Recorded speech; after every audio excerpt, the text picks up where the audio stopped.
Perkenalkan, ini Pak Duitan, seorang PNS dengan jabatan strategis. Pak Duitan sering menerima hadiah dari rekannya, seperti barang atau perjalanan wisata.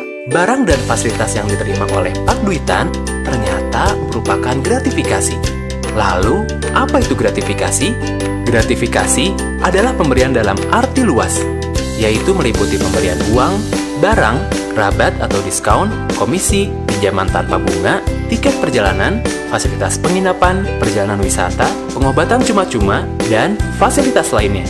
Gratifikasi bisa mengakibatkan sikap permisif pada praktik suap, tindakan yang tidak sesuai dengan kode etik, kerusakan moral, akar mula dari korupsi, diskriminasi pelayanan, dan peningkatan biaya produksi.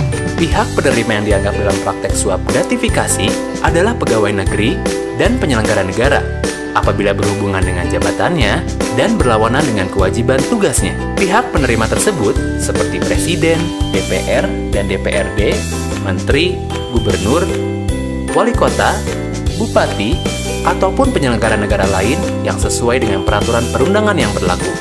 Pihak-pihak tersebut wajib menolak gratifikasi.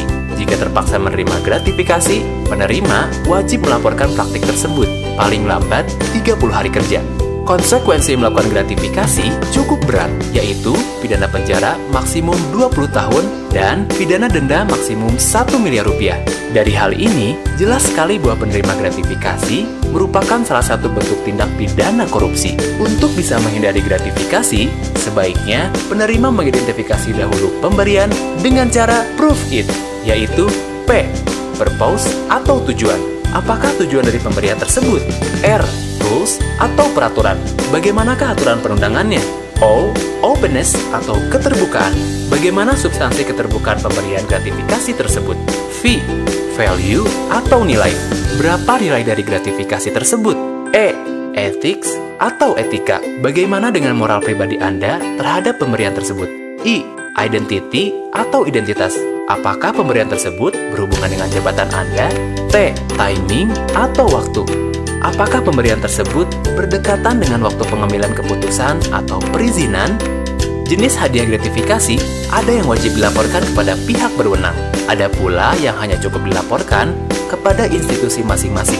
Yang masuk ke dalam kategori suap, yang artinya wajib dilaporkan, adalah sebagai ungkapan terima kasih atas layanan yang diberikan oleh pejabat publik, seperti uang tunai, barang mewah, diskon khusus, pinjaman tanpa bunga, pengobatan cuma-cuma, tiket perjalanan, uang selimut, komisi, dan cindera mata.